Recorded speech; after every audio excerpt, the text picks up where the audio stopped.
Bueno, muy buenas noches con todos. Una vez más, tu podcast de la mano con. Hoy día estamos de la mano con la doctora María Ángela Gómez, mi querida confitriona Aida García, quien ya conocen, nos la va a presentar. Bueno, para mí es un honor presentar a la doctora María Ángela Gómez, quien es cirujana plástica y cirujana de la mano, y tuve el honor de ser su alumna dentro de mi formación como cirujana de mano. Y ella nos trae un tema muy interesante que ha titulado El dolor oculto, y detrás de esto hay una enfermedad que es una enfermedad no tan, no, es una enfermedad común que ha ido evolucionando con respecto al diagnóstico y al tratamiento, pero ella le va a dar un enfoque muy especial y ya se van a dar cuenta de qué estamos hablando. Doctora, Bueno, muchas gracias por la invitación a participar en este espacio, tanto a Ida como a Fidel. Espero que sea un rato ameno para todos y pues es un tema que me interesa mucho compartir porque es bastante desconocido. Cuando quieran, entonces empezamos. Empecemos, vamos, por cuéntenos un qué, poco la historia. doctora? Por qué le menciona? Porque es una enfermedad pues que produce mucho dolor, como todos lo sabemos, pero no es algo que sea muy llamativo para la mayoría de personas, ¿no? Pues es una enfermedad bastante común, afecta entre el 1 y el 3% de la población, dependiendo algunos grupos poblacionales. Afecta mayoritariamente a las mujeres. Está repartida por todo el mundo, aunque como dije antes hay algunos grupos poblacionales que la sufren más. Y se puede decir, sin temor a equivocarse, que es la enfermedad que le produce más dolor a más cantidad de tiempo de gente durante mucho tiempo, porque los pacientes de artritis reumatoidea una vez diagnosticados viven con ese dolor.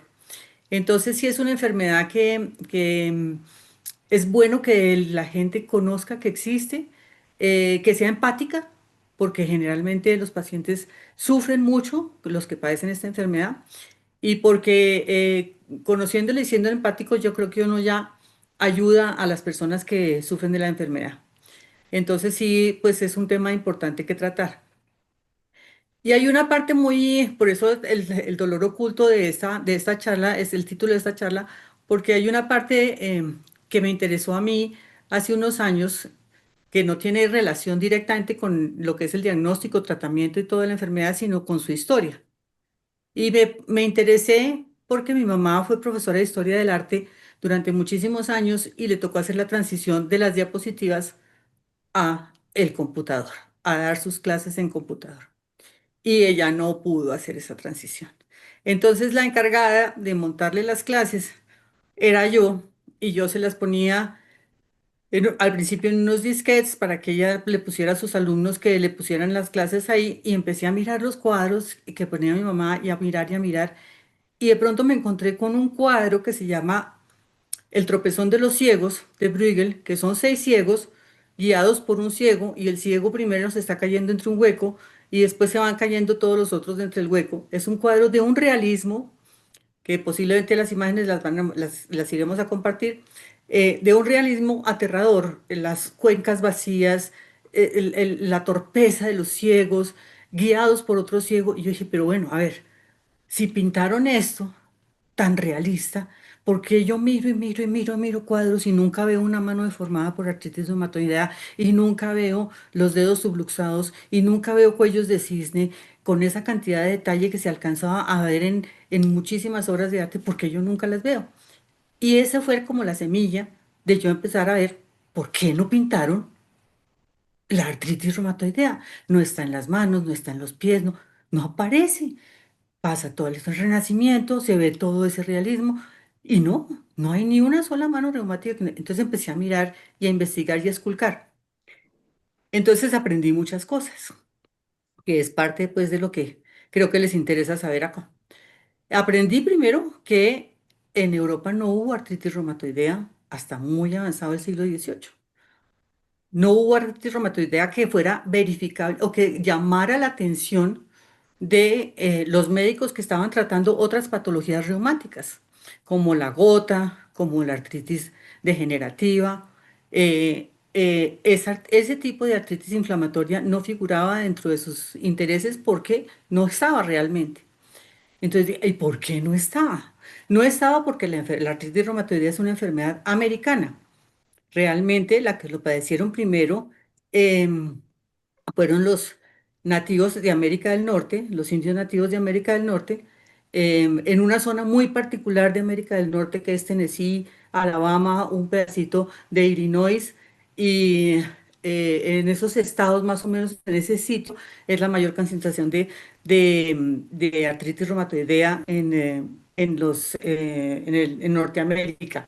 Y hoy en día, pues los nativos americanos siguen padeciendo la enfermedad más que otros grupos poblacionales.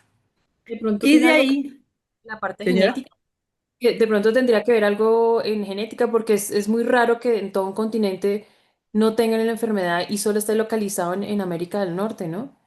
Porque factores ese es como todavía no lo sabemos y lo seguimos investigando, si es una enfermedad mediada por vector, si es una enfermedad con una predisposición genética, si es una enfermedad con una predisposición inmunológica, que parece ser que va a ser al final la respuesta de cuál es el origen de la artritis reumatoidea.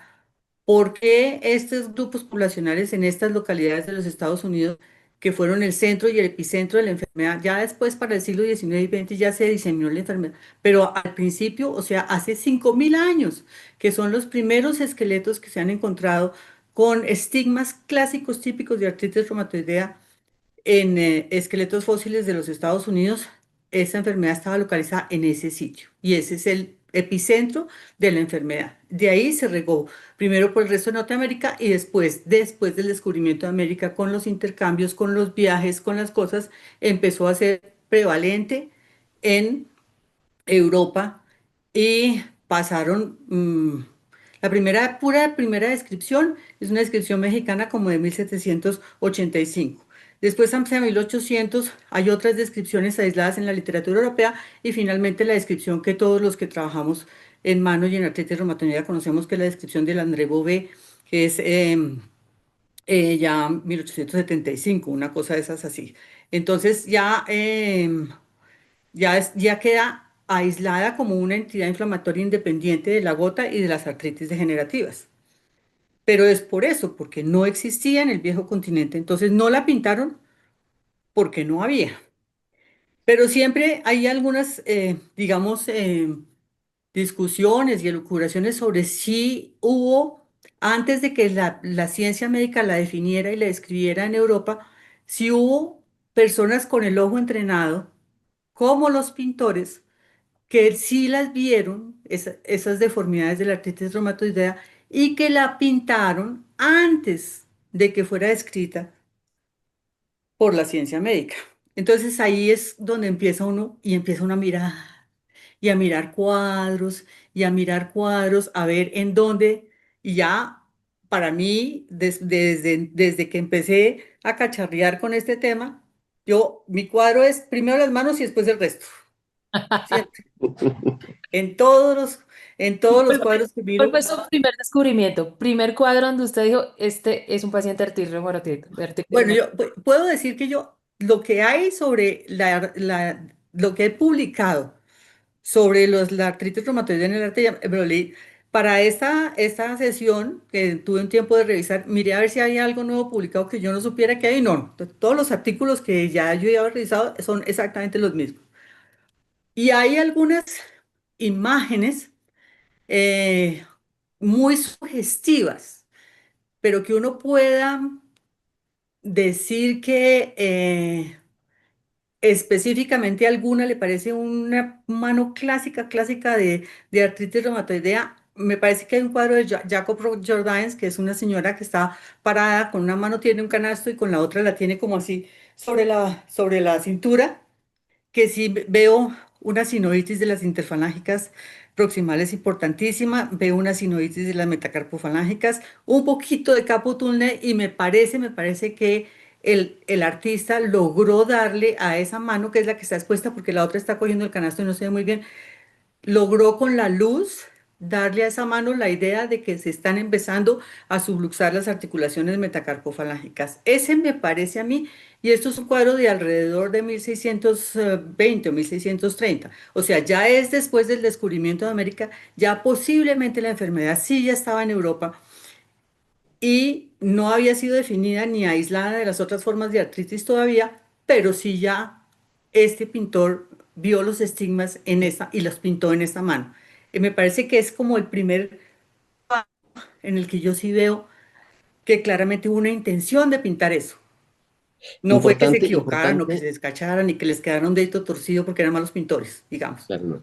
Importante para todos nuestros seguidores, todo lo que describió la doctora hace 2 segundos acerca de la sinovitis es un proceso inflamatorio de las articulaciones, que en este caso son las articulaciones de las manos. El caputulne que decíamos es un aumento en la zona de la cabeza del cúbito, que también comienza a aumentarse y son deformidades típicas de la artritis reumatoide.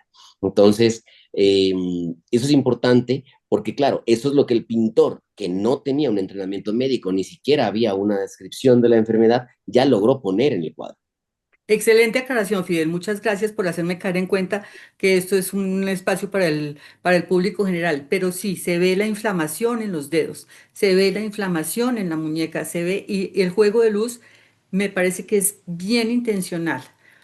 De los demás artículos en los que la gente le parece que podría ser una deformidad de artritis reumatoide, yo he visto ya todos los cuadros más o menos que ha citado la literatura en los que podría haber la enfermedad. Este me parece el más representativo.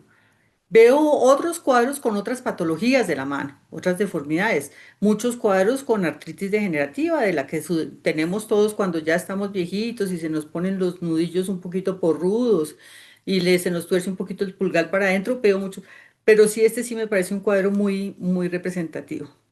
¿Y algún artista que haya querido representar su dolor porque sufrió la enfermedad como tal? Eh, no, hay, bueno, son varios artistas que sufrieron la enfermedad, algunos muy importantes. Se sospecha que Rubens la tuvo o tuvo alguien muy cercano a él que la padeció, y en algunas cosas, en sus tobillos inflamados que se ve a veces, y en algunas manos podría uno de pronto pensar que está pintando em, eh, las deformidades que se ven en la artritis reumatoidea al comienzo, en la fase en la que el paciente está muy inflamado, pero todavía no tiene deformidad. Em, Raúl Dufy, que es un pintor moderno ya abstracto, también tuvo un paisajista muy importante que es Church, también la tuvo, y es curioso porque ahora les explico la curioso de Church, y sobre todo pues el testimonio más importante que tenemos es el testimonio de Renoir, que es el pintor más costoso del mundo. No hay un cuadro suyo pues que no sea apreciadísimo y que esté formando parte de colecciones importantes. Renoir la padeció, no la pintó, salvo en un solo cuadro, que se llama El desayuno de los remeros. En el desayuno de los remeros hay uno de los remeros que parece tener la enfermedad.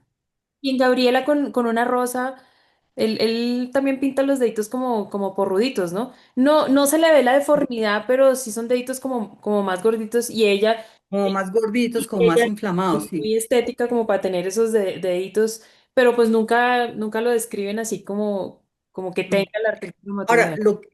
lo que sí es cierto con relación a todos los artistas pintores que han padecido la enfermedad, y es una cosa llamativa desde el punto de vista de el origen de la enfermedad, es que todos esos artistas se caracterizaron por pintar mucho con tonos muy claros. Y todos los tonos muy claros, los blancos, los amarillos claritos, todos, casi todos tienen metales pesados. Casi todos en su composición tienen metales pesados. Todos los tonales oscuros y de tierra generalmente tienen sulfato ferroso, óxidos ferrosos, óxidos que son relativamente inofensivos.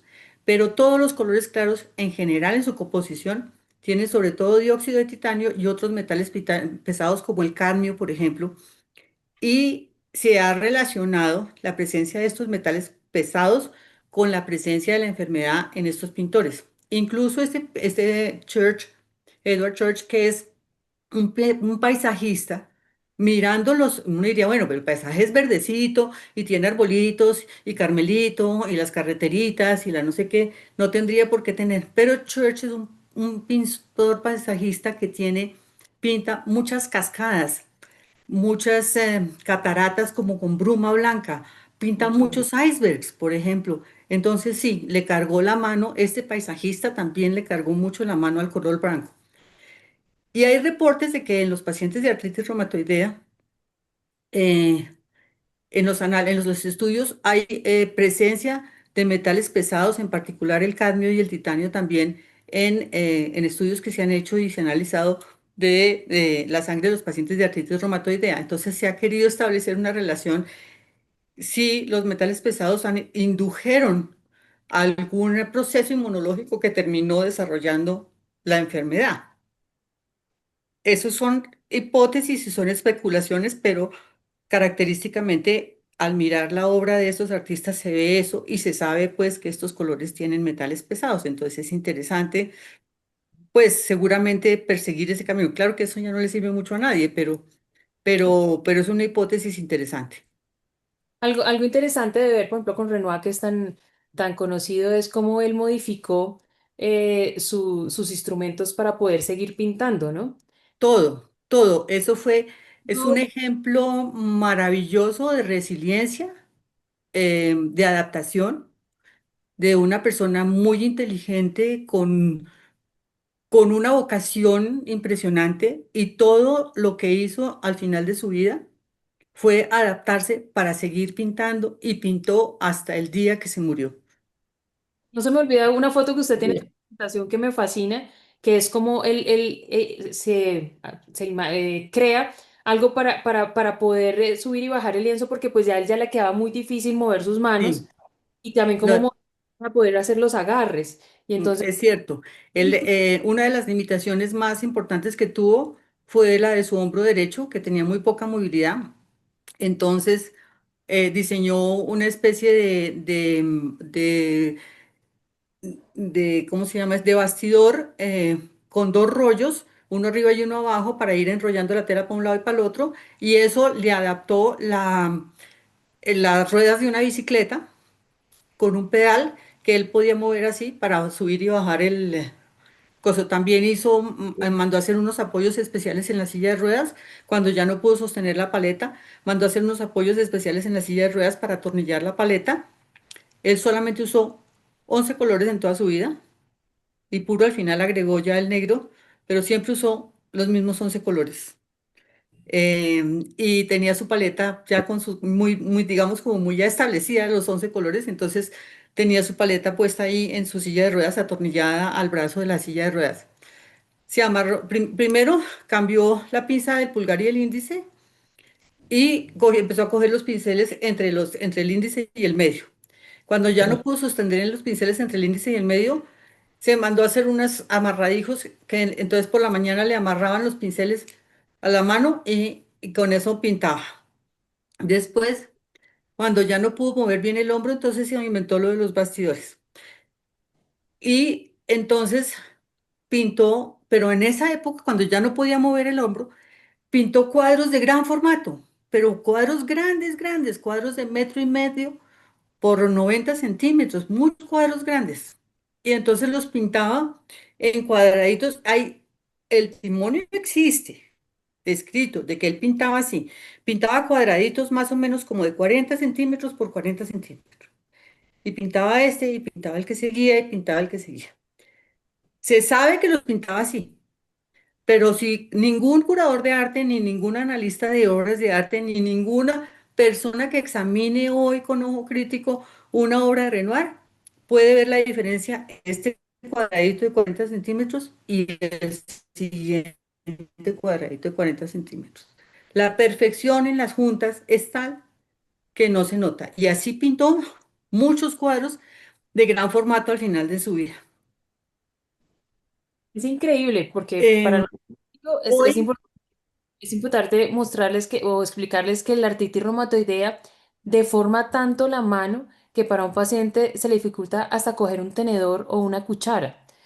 ujú. Entonces, ya existen instrumentos específicos para pacientes con artritis reumatoidea, así de discapacitantes esta enfermedad, ¿no? Que Sí, tienen... la artritis reumatoidea afecta a las articulaciones en general. Lo que pasa es que en la mano tenemos muchísimas articulaciones pequeñas en muy poco espacio y terminan siendo las más afectadas de largo, ¿no? O sea, son las que más se afectan y esa es la afectación grande y el por qué una artritis reumatoidea tiene que ser evaluada temprano, tiene que ser manejada a tiempo para poder ser controlada y evitar todas las deformidades. Y eso es un trabajo conjunto entre reumatología y el cirujano de mano que tiene que también tener el cuidado de cómo va a hacer para evitar esas deformidades de la mano. Es cierto, y hay posiciones de la mano que también fomentan la deformidad. O sea, es muy importante que el paciente aprenda a utilizar sus manos porque de todas las afectación articular, la que de pronto más influye en la afectación de las actividades de la vida diaria es el compromiso de las manos y de todas las extremidades superiores. Entonces es muy importante que el paciente entienda que algunas posiciones o algunas fuerzas que se hacen, digamos, cotidianamente, debe reaprender a hacerlas de una manera diferente para poder preservar la función de las manos lo más, la mayor cantidad de tiempo posible. Entonces evitar el desgaste excesivo también es importante. Creo que Renoir nos dio un ejemplo muy importante de lo que es la adaptabilidad. Pero es más, él utilizó la pintura como terapia contra el dolor. Em, empezó a pintar unos pequeños lienzos de pequeño formato. Cuando se despertaba por las noches con dolor, pintaba para paliar el dolor, para manejar su dolor nocturno. Entonces empezó a pintar un poco de cositas de pequeño formato por las noches. Entonces, me remito también a una frase de mi mamá en la que alguna vez me dijo que no había que olvidar que el arte, en cualquiera de sus formatos, es siempre curativo. Y entonces me acuerdo de eso que me lo dijo hace muchos años y pienso que es una manera de interpretar lo que hacía Renoir por las noches era concentrarse en su arte, en su cosa, en su pasión, para paliar un poco el dolor, para aliviar un poco su dolor. Olvidarse un poco del dolor. A nosotros ya nos toca ir paleando el tiempo, lastimosamente. Es un tema Nos apasionante, vamos ¿eh? a quedar 2 horas con la doctora hablando porque es que Total. la pasión que ella tiene por este tema es impresionante, pero cuando se le dio ese título de El dolor oculto, se me vino en la mente otra artista que es Frida Kahlo, que ella sí que representó el dolor en sus pinturas porque ella lo Sí, sintió, porque ella sí, vivió en dolor y es impresionante porque cuando usted ve los cuadros de ella, por ejemplo, el venado, el venado herido que está cruzando por mil flechas y es toda esa representación de ese dolor que ella siente, es algo impresionante, ¿no? Cómo alguien puede reflejar en un cuadro o en una obra de arte lo que está sintiendo. Eso es algo es, in- es muy, muy impresionante en la obra de ella haber sabido expresar ese dolor que sí, como dice Aida, es impactante porque uno realmente, lógico que no lo siente, pero sí se imagina lo que pudo haber sido ese dolor. Y pienso que tal vez dentro de uno de los abordajes del dolor también puede ser una buena forma para que los pacientes se expresen y le hagan a uno entender, porque tenemos muchas escalas de dolor, las conocemos y tratamos de que el paciente gradúe. Sin embargo, yo tengo dibujos de pacientes con dolor crónico que me han hecho y esa representación es mucho más gráfica que cualquier escala de dolor que nosotros utilicemos para medir. Pienso que es un ejercicio terapéutico y diagnóstico sobre el dolor de cada paciente que es interesante hacer. Y sería también para muchos pacientes que tienen la facilidad o la afición que lo pudieran expresar de esa manera también. Sí, Es importante. tema apasionante, las manos en el arte. El arte definitivamente es una de las cosas que hace al ser humano, como ya conversamos en uno de los podcasts anteriores acerca de la evolución y de cómo la mano ha evolucionado en relación a, o mejor dicho, cómo el ser humano ha evolucionado socialmente en relación a sus manos y a la función de sus manos. Todo esto se ha visto representado a lo largo de la historia en el arte. Aquí en Ecuador tenemos un pintor que es Eduardo Kingman, a quien se le llamó siempre el pintor de las manos. Tiene unos cuadros realmente apasionantes. Así que nada, yo creo que tenemos que seguir haciendo más podcasts como este, tenemos que continuar en el espacio de arte. Creo que el arte en relación con las manos es, las manos crean arte y las manos son parte también de esta arte. A todos recordarles que síganos en nuestro canal de YouTube, Podcast de la Mano con, denle seguir, clic a la campanita para que tengan las notificaciones y doctora María Ángela la dejo para que nos dé unas últimas palabras esta noche. No, pues gracias por la invitación a compartir estos temas que nos interesan a todos. Hay muchos cuentos maravillosos en medicina, no solo los de las manos, sino de otras cosas y patologías, pero por supuesto para nosotros que trabajamos en eso y que vemos en la mano nuestro mejor instrumento, nuestra forma de expresión para apoyar nuestro lenguaje verbal, la manera como acariciamos y como amamos con las manos también.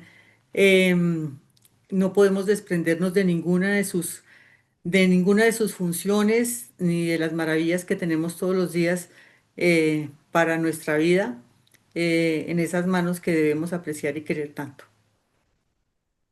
Así es. Muchísimas gracias, doctora, por haber aceptado esta invitación. Creo que ha sido un tema espectacular.